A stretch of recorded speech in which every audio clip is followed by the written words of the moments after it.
जनता की वजह से ही तो मैंने अपनी सर्विस छोड़ी है। नगर पालिका में जो भ्रष्टाचार हो रहा है उसको मुक्त कराना है। मैं फौजी आदमी हूँ, मैं अपनी विचारधारा पे अडिग रहता हूँ। जैसे आज आपने 1-2 दिन पहले देखा होगा इटावा में क्या हो रहा था, बसपा वाला सपा में जा रहा था, सपा वाला बसपा में जा रहा था, वो बीजेपी के लिए पहले अप्लाई कर रहे थे। इनका कोई भी मोटिव नहीं, इनका सिर्फ मोटिव सत्ता से पैसा और पैसा से सत्ता कमाना, जबकि मेरा मोटिव सिर्फ और सिर्फ जनता की सेवा करना। हाउस टैक्स आप किया है और ये वाटर टैक्स माफ किया है। नहीं, ये घर घर पहुंच चुकी है आम पार्टी। ठीक है, आप पार्टी सभी लोग जानने लगे हैं कि हाँ आप पार्टी आ गई है। हमारा यह कि 40 जो वार्ड है इटावा के, सभी 40 वार्ड पे बराबर नौकरियां दी जाएंगी और बराबर ही सभी का ध्यान दिया जाएगा। नमस्कार, आप देख रहे हैं एमएसएस न्यूज और मैं हूं विष्णु राठौर। इस वक्त तो मौजूद है इटावा जनपद में, जहां नगर पालिका चुनाव को लेकर बिगुल बच चुका है। तमाम प्रत्याशियों ने अपना अपना नामांकन कर दिया है। वहीं अब माहौल बनाया जा रहा है। देखते हैं किस तरीके से किस पार्टी का इटावा जनपद में डंका जो है वो बज रहा है, कौन सी पार्टी विजयी होने वाली है और नगर पालिका की सीट पर किसका होगा कब्जा। वही हमारे साथ आम आदमी पार्टी के जो इटावा सदर के जो प्रत्याशी है वो मौजूद है। इनसे जानते हैं किस तरीके से इन्होंने वादे किए हैं और क्या कुछ जनता के लिए करने वाली हैं। सबसे पहले आपका स्वागत है एमएसएस न्यूज पे। तो आपने आम आदमी पार्टी से नामांकन किया है, तो क्या कुछ मुद्दा रहेंगे जनपद के लिए और जनता के लिए, क्या कुछ आपने वादे किए हैं? जनता की वजह से ही तो मैंने अपनी सर्विस छोड़ी है, DRS लिया है, तो जनता की हमें सेवा करनी है। और सबसे पहले तो ये नगर पालिका में जो भ्रष्टाचार हो रहा है उसको मुक्त कराना है। और हमारी ये जो सरकार ने हाउस टैक्स आप किया है और ये वाटर टैक्स माफ किया है। ठीक है, ये सबसे ज़्यादा उसकी उपलब्धि है। तो कैसा माहौल इटावा में आपको नजर आ रहा है? आप घर घर जा रही हैं, वोटों की अपील कर रही हैं, तो क्या आम आदमी पार्टी का कहां तक आपको लग रहा है कि आम आदमी पार्टी का नगर पालिका की सीट पर कब्जा हो पाएगा? नहीं, ये घर घर पहुंच चुकी है आम पार्टी। ठीक है, आप पार्टी सभी लोग जानने लगे हैं कि हाँ आप पार्टी आ गई है, तो सभी होंगे, बिल्कुल होंगे, तैयार हैं। जैसे आपने बताया है कि जो मकान का जो हाउस टैक्स जो है वो हाफ होगा और वाटर टैक्स जो है वो माफ होगा, तो लग रहा है इससे जनता जो है वो खुश हो पाएगी? होना चाहिए, पूरा जनता को खुश होना चाहिए इस चीज़ पे। वहीं अगर नगर की समस्याओं की बात करें तो आपके जनपद में ऐसी कौन सी समस्या है जो सबसे गंभीर है और आपको नजर आ रही हो? आप देख ही रहे होंगे जगह जगह पे कहीं नालियाँ, कहीं सड़कें, कोई काम पूरा तो है नहीं। और काशीराम कॉलोनी में साइक दबका थी, और काशीराम कॉलोनी में सीवर लाइन को पूरा खुले हुए थे, गाय गिर रही थी, उसमें बहुत बुरा हाल था वहाँ पे। जल भराव की समस्या है इधर धरकना चौराहे के पास में, और चारों तरफ आप देखेंगे जो जिधर हम रहते हैं ITI चौराहे से लेकर और जो NH2 के किनारे, वो मूल समस्या है। इसके अलावा यहाँ और जो गरीब बस्तियाँ हैं उसमें बेचारों के पास में किसी भी तरीके के कोई, ना उनके पास इतना पैसा है, ना उनके पास में किसी तरीके की कोई सुविधा है। उनको मोहल्ला क्लिनिक प्रोवाइड कराएंगे हम आने पर।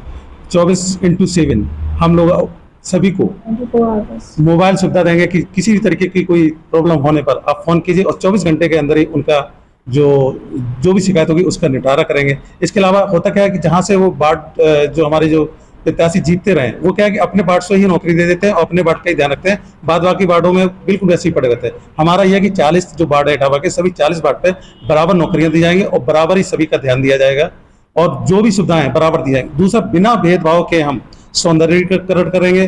पहले क्या होता रहा कि जो भी बन गया उसने अपने हिसाब से किया, हम क्या करेंगे कि इटावा में बिना भेदभाव के कोई भी काम होगा, जैसे पार्क का हो गया, धार्मिक स्थल का हो गया और चौराहों का हो गया, ये सब बिना भेदभाव के हम सौंदर्यीकरण करेंगे इटावा। वहीं जो इटावा जनपद है वो समाजवादियों का गढ़ माना जाता था और आपने आम आदमी पार्टी को ही क्यों चुना? और भी कई सारी पार्टियां थी, तो क्या विचारधारा है आम आदमी पार्टी की? जी बिल्कुल, और मेरे लिए तो बहुत इजी था कि क्योंकि मैं उससे बिलोंग करता था, तो बहुत ज़्यादा इजी था और मेरे लिए इस तरह के ऑफर भी थे, मेरे काफ़ी साथियों ने बोला भी था। लेकिन मैं हूँ विचारधारा वाला, मैं फौजी आदमी हूँ, मैं अपनी विचारधारा पे अडिग रहता हूँ।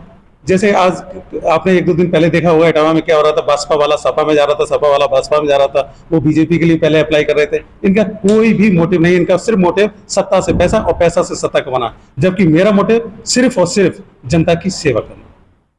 आपने कहा कि आप फौजी थे, आपने वहाँ बॉर्डर पर भी सेवा की देश की, अब रिटायर होने के बाद भी देश सेवा करना चाहते हैं, तो आपको क्या लगा? और भी कई सारे नेता हैं जो सेवा करने की बात करते हैं, तमाम वादे करते हैं, तो क्या ये अपने वादों पर खरा नहीं उतर पाते? जी बिल्कुल, आपने बहुत अच्छा क्वेश्चन किया है। हमारे में और राजनीति में एक अंतर होता है, हम लोग जो बोलते हैं वो करते हैं, उसके लिए जान दे देते हैं। अगर फौज भी इन नेताओं की तरह से हो जाए कि जो इस तरह से जैसे नेता करते हैं, अगर फौज करने लगी तो उस दिन पूरे दुश्मन कंट्री इंडिया के अंदर दिखाई देंगी। यहाँ पे एक भी आदमी चैन से नहीं सो पाएगा, पूरा देश गुलाम हो जाएगा। हम लोग जो बोलते हैं वो करते हैं, अटक रहते हैं। तो हम जो वादे करेंगे वो आप देखना वो 100% होगा, और बल्कि 100 नहीं 150% करेंगे।